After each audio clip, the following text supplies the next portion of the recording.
bienvenue à toutes et à tous dans ce plateau spécial. Entre 2015 et 2020, le Gabon a enregistré 10 054 accidents de la route, faisant 2 422 victimes, parmi lesquelles 363 personnes ont malheureusement perdu la vie. Des chiffres alarmants.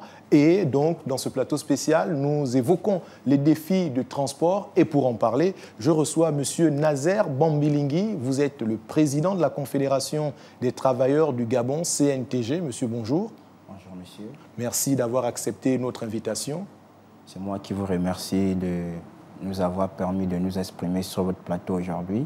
Alors, on le constate, de plus en plus, il ne se passe pas une semaine sans qu'on voit un accident, que ce soit ici, dans le Grand Libreville, dans la capitale, ou même à l'intérieur du pays. Qu'est-ce qui peut expliquer ces accidents récurrents? Bien, il faut dire qu'en ce qui concerne les accidents de la route, il y a plusieurs causes qui rentrent en ligne de compte. Nous avons déjà d'abord les premières causes. On a parfois l'état mécanique des véhicules. On a parfois la moralité des conducteurs, donc des usagers, et aussi l'état de route. Donc tous ces facteurs sont des facteurs qui causent des accidents tant dans Libreville qu'à l'intérieur du pays. Si on revient à un facteur par facteur, lorsque vous évoquez la moralité des usagers, à quoi faites-vous allusion? Au non-respect de de la réglementation du code de la route? Oui, non seulement le non-respect de la réglementation du code de la route, mais également des comportements déviants. Parce que vous savez, si vous savez que vous deviez prendre la route et que vous prenez un verre de plus, la bonne norme voudrait que quand vous vous sentez fatigué, que vous avez pris un verre de plus, que vous ne vous embarquez pas pour conduire un véhicule. Parce que la réalité, c'est que quand vous conduisez un véhicule, vous ne vous mettez pas seulement vous en danger, mais vous mettez aussi d'autres usagers en danger. Pire encore, si vous conduisez un véhicule où à l'intérieur, il y a votre famille ou des amis, c'est beaucoup plus dangereux. La consommation d'alcool influence effectivement le comportement des conducteurs, mais encore, au-delà de la consommation d'alcool, il y a peut-être d'autres causes liées au comportement des chauffeurs. Oui, mais bien sûr, c'est-à-dire qu'il y a des chauffeurs, on va dire, qui manquent de conscience. Parce qu'il y a des chauffeurs, j'ai envie de dire, qui pensent que la voiture est un jouet. Il va accélérer sans respecter les distances de sécurité.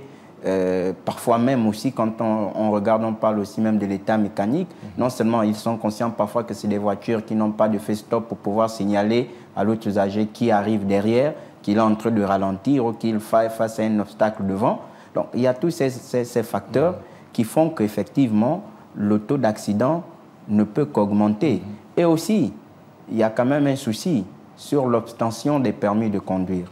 On se pose bien l'action de savoir si certains chauffeurs sont vraiment passés par auto-école, ont fait réellement l'examen du permis de conduire, ont-ils été admis à cet examen, ou alors c'est passé par des petites portes pour obtenir ce document, sans pourtant avoir appris le code de la route. Parfois, tous ces facteurs sont même réunis pour donner finalement un cocktail explosif et parfois arriver au pire. Vous qui êtes responsable d'une confédération de travailleurs, est-ce que vous menez des missions de sensibilisation justement pour lutter un tout petit peu à votre manière contre ces fléaux? Oui, effectivement. Déjà en tant que leader syndiqué, nous avons le pan éducation ouvrière dans toutes les organisations. Et dans le cadre de l'éducation ouvrière, il y a un panel de modules, d'accord? Et donc, dans le panel de modules, on a la sécurité au travail, on a le droit du travail, on a tous ces aspects. Et donc, en ce qui concerne la sécurité du travail, effectivement, nous invitons, parce que quand on parle de la conduite, elle est plurielle. On a les véhicules légers, on a les véhicules poids lourds, on a les engins, d'accord? Et donc, vous voyez que tous ces éléments constituent les facteurs d'accident. Tout dernièrement, si vous avez regardé, entre le tronçon, dans le Wellington, Non, dans le Goué-Vindo, il y a eu un grimier qui a fait un accident où il y a quelqu'un qui a été capté il y a à peu près 2 semaines. Donc vous voyez, est-ce que c'est l'état mécanique? Est-ce que c'est l'état du conducteur? Vous savez, par exemple, aujourd'hui, pour les chauffeurs de grimier, et là, on peut aussi se poser la question, parce qu'aujourd'hui, la réglementation demande que les chauffeurs de grimier, tous les grimiers, à partir de 18 h, soient garés. Mais quand vous allez sur la nationale, autour de 20 h, 21 h, 22 h, parfois, vous avez des grimiers qui Il y a certains circulent. qui sont en circulation. Voilà. Alors, on se pose la question de savoir, dans tout ce qui concerne les accidents de la route, il y a plusieurs administrations qui rentrent en ligne de compte. On a le ministère de l'Intérieur avec les collectivités locales et la police nationale. On a le ministère de la Défense, effectivement, avec la gendarmerie. Et on a aussi le ministère du Transport. Donc, la licence de transport qui doit être délivrée par le ministère du Transport, est-ce qu'elle s'assure que celui qui vient la solliciter a la bonne moralité? Le ministère de la Défense, est-ce qu'elle fait bien son travail de telle sorte que quand un grimier est arraisonné autour de 19 h, 20 h sur la nationale, on l'impose de garer et on lui fait payer les pénalités qu'il devrait payer pour ne plus qu'il soit récidiviste? C'est toute la question. C'est toute la question. Alors, en ce qui concerne, par exemple, la Direction générale de la sécurité routière, quel est son rôle, justement, dans la lutte contre les accidents de la route? Mais déjà, la Direction générale de la sécurité routière, comme le nom l'indique, elle est là pour sécuriser. Et si elle est là pour sécuriser, elle est là pour veiller non seulement sur le comportement des usagers, mais sur également l'état mécanique des véhicules qui sont en circulation. Alors justement, quand on voit qu'il y a plusieurs contrôles routiers qui sont effectués le long des différents tronçons, que ce soit dans les agglomérations ou sur la nationale, est-ce que ces contrôles ne sont pas là pour s'assurer justement du respect d'un état mécanique régulier des différents véhicules? Mais comment arrive-t-il à passer finalement entre les mailles du filet? Vous posez la bonne question. Et je pense que ça, vous auriez dû peut-être inviter un responsable de la Direction générale de la sécurité routière pour expliquer. Parce que c'est toute la question que nous nous posons tous. D'accord? Nous, en tant que partenaires sociaux, nous faisons notre devoir de sensibiliser parce que nous sommes dans une vision de zéro risque d'accident en milieu professionnel. Parce qu'il faut savoir qu'un chauffeur grimier, d'abord, le métier de conduire, c'est un métier où on a besoin d'être sobre et on a besoin d'être concentré. Et dans la sécurité routière, il y a des alcotextes. Nous nous posons la question de savoir comment quelqu'un qui a consommé, il va passer devant un poste de contrôle de sécurité routière. En état d'ébriété. En état d'ébriété. Et on va encore se poser la question de savoir comment. On a par exemple des grimiers qui sont défectueux, nous voyons ça sur la nationale. Comment font-ils pour passer? Alors, il y a, je pense à un accident également plus récent dans lequel un grumier garé a été à l'origine d'un accident. En fait, un conducteur est arrivé et a percuté le grumier garé et il semblerait qu'il n'y avait pas de signalisation pour prévenir qu'un grumier en panne était mal stationné. Est-ce qu'aujourd'hui, les éléments comme le triangle ou encore le fait de pouvoir mettre les feux de détresse pour signaler qu'on est en difficulté, ce sont des petits gestes comme ça qui devraient aussi pouvoir quand même alerter les chauffeurs et éviter certains accidents? Oui, mais déjà, dans cet accident, il faut relever qu'il y a 2 facteurs très importants. On a le premier facteur, c'est le stationnement du grimier. D'accord? Effectivement, un véhicule en panne, il peut arriver que ça soit en panne et qu'il ne peut même pas bouger. Et pire encore, un poids lourd. Mais effectivement, il y a les indicateurs de sécurité. Donc là, il y a une difficulté déjà au niveau même des entreprises, des employeurs, parce que ce grimier appartient à une entreprise. Et il y a une réglementation. Nous, on se pose la question effectivement du rôle réel de la sécurité routière parce qu'elle doit veiller à ce que les véhicules puissent avoir un certain nombre d'éléments qui pourront sécuriser ou baliser lorsqu'elle tombe en panne, on a par exemple des éléments qui sont très obligatoires. On a l'extincteur, on a le triangle de sécurité, on a la cale métallique, on a la claroue, on a le cric. Donc si dans un véhicule qui subit un contrôle, on voit qu'il y a ces infractions, en réalité, il doit être arraisonné. Mais s'il parvient à passer, ça veut dire qu'il y a eu un problème. Maintenant, en ce qui concerne le deuxième véhicule, mais certains disent aussi qu'il était très en vitesse.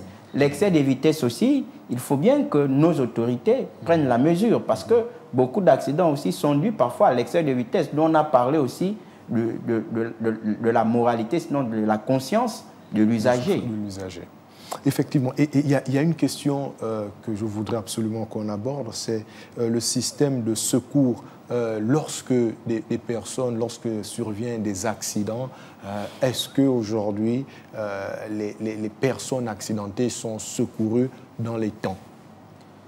Malheureusement, c'est peut-être difficile de répondre à cette question, mais ils ne sont pas secourus dans les temps. Ils ne sont pas parce que non seulement on a un problème de route, mais on a aussi un problème de savoir-vivre. Pourquoi? Parce que vous savez, quand vous appelez par exemple les sapeurs-pompiers pour un accident qui se produit dans Libreville, quand vous appelez, on va d'abord vous prendre 30, 45 minutes, 1 heure de temps pour vous auditionner. Oui, vous êtes qui? Ainsi de suite. On comprend peut-être qu'il y a aussi des personnes qui appelaient les sapeurs-pompiers pour les ranger, et pendant les 1 heure, 2 heures de temps, qu'ils prennent d'abord pour poser autant de questions, ils auraient déjà pu être là pour sauver la personne. L'autre aspect, c'est les embouteillages, c'est l'état de route, un certain nombre de choses. Donc, effectivement, on peut considérer qu'ils ne sont pas secourus dans les temps. Mais également, on a aussi un problème sur la nationale. Quand il y a des accidents sur la nationale, ce sont par contre d'autres usagers qui arrivent, qui constatent qu'il y a un accident, qui essayent de sauver, qui n'ont pas forcément la maîtrise des premiers secours. Et donc, du coup, au lieu parfois de sécuriser dans leur façon de vouloir sauver, parfois ils aggravent le cas. Pensez-vous que pour pouvoir apprendre justement les gestes de premier secours, ce sont des gestes qui devraient être appris dans les écoles, dans les auto-écoles, par exemple? Oui, non seulement dans les auto-écoles, parce que, si vous permettez, on a souvent vu la Croix-Rouge donner ce type de formation, mais on n'est pas sûr que tous les chauffeurs soient véritablement outillés aux premiers gestes de secours. Oui, mais les premiers gestes de secours ne devraient pas seulement concerner un chauffeur. Parce que dans un véhicule, si on fait un accident, le chauffeur aussi l'a accidenté. Les premiers gestes de secours devraient concerner toute la population.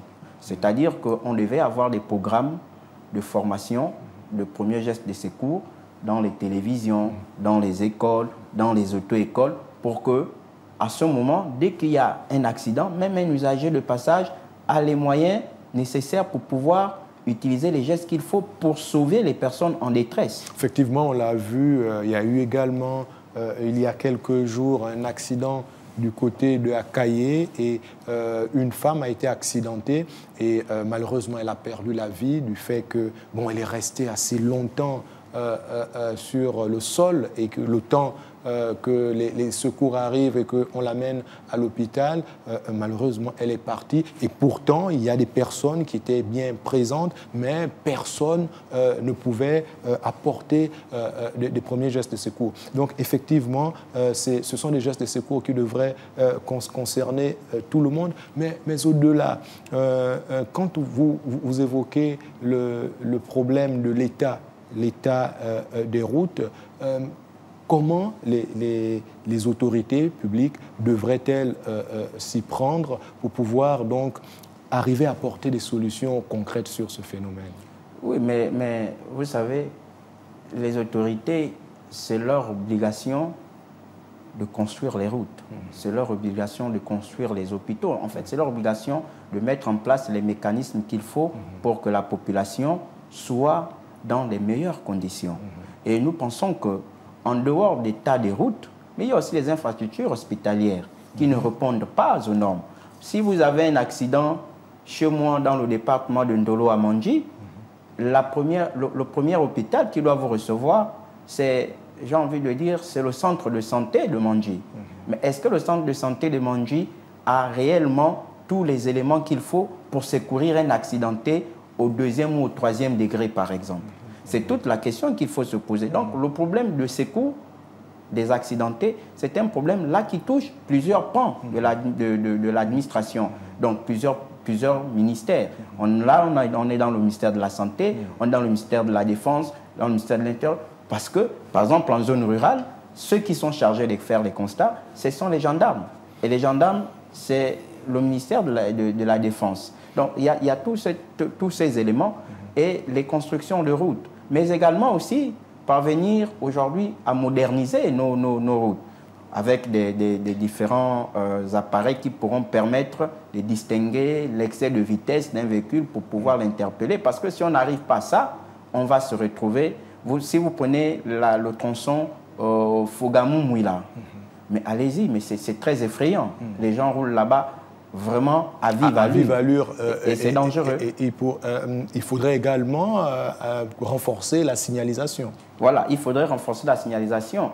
Et nos routes ne sont pas éclairées. Ça aussi, c'est un danger.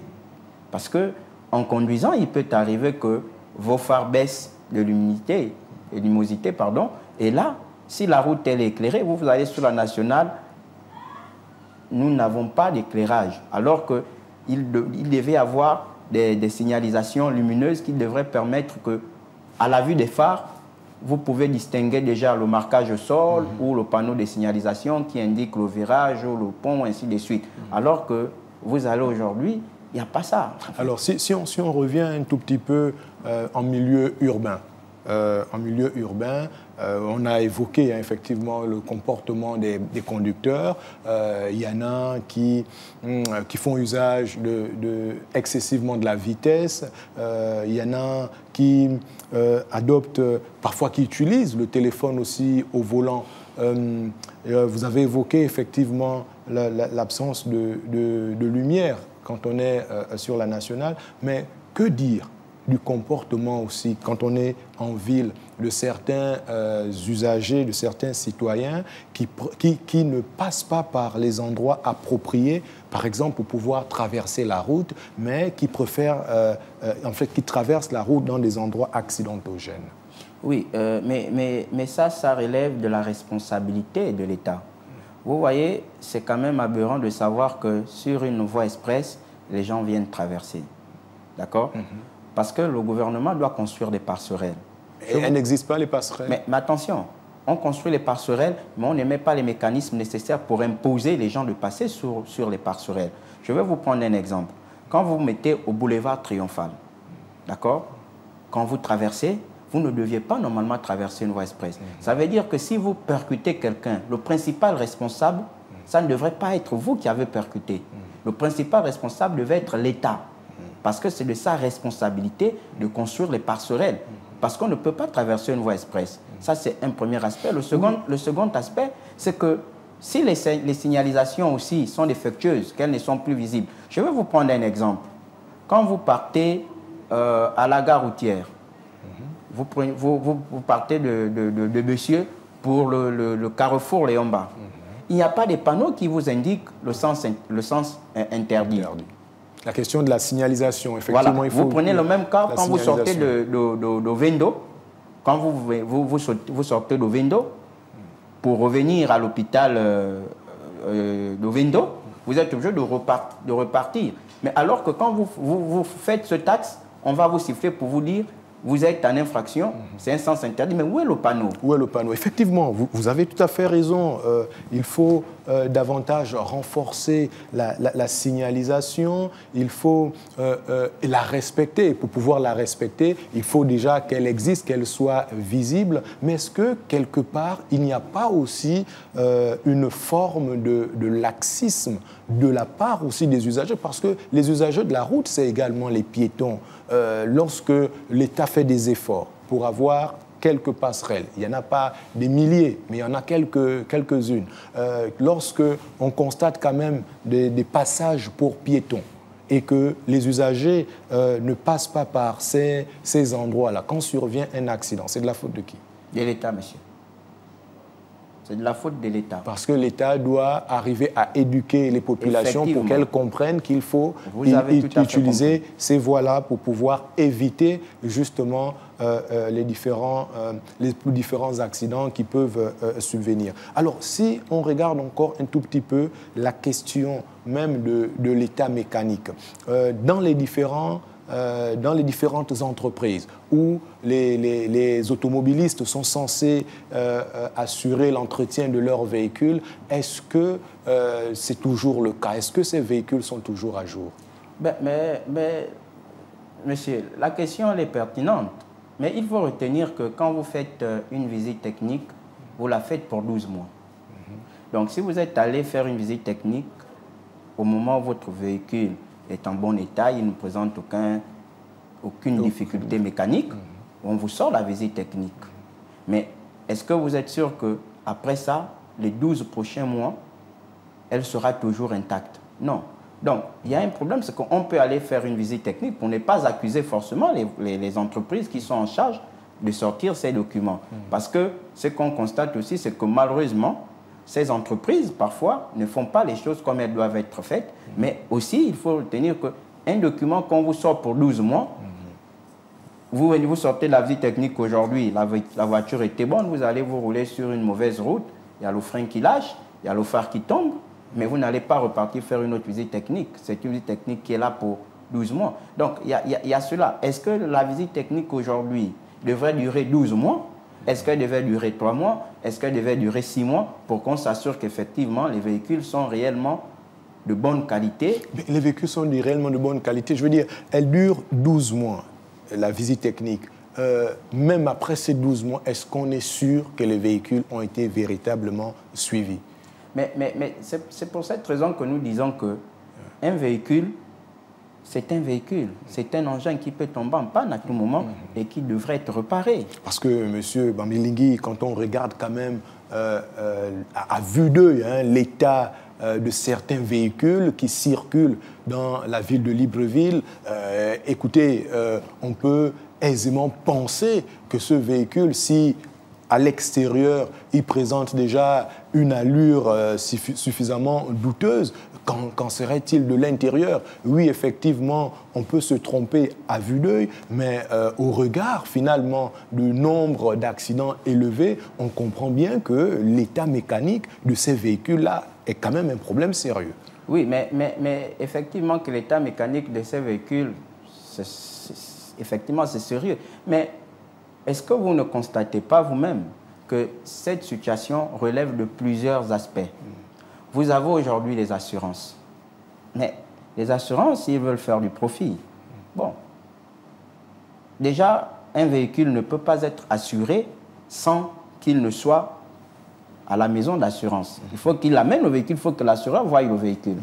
Mais un assureur qui assure un véhicule déjà de cette nature, on s'entend quoi? Ça cause problème. Maintenant, un véhicule de cette nature qui a une visite technique, quand on sait que s'il monte sur le pont, la machine, l'appareil ne pourrait pas dire que cette voiture, elle est bonne. On s'attend à quoi? D'accord? Et qu'est-ce que le ministère du Transport, via la direction générale de contrôle routier, fait? Puisqu'elle est sur le terrain, tous les jours. Selon vous, c'est là où il faut mettre l'accent sur les contrôles? Mais bien sûr, il faut qu'on mette l'accent sur les contrôles. Et sur de vrais contrôles? Il faut qu'on mette l'accent sur les contrôles, mais également, il faut que les compagnies d'assurance aussi accompagnent cette action gouvernementale. Parce qu'un véhicule, normalement, vous savez, quand vous conduisez un véhicule sans assurance, c'est une infraction. Tout à fait. Mais dès que vous faites un accident, ça devient un délit.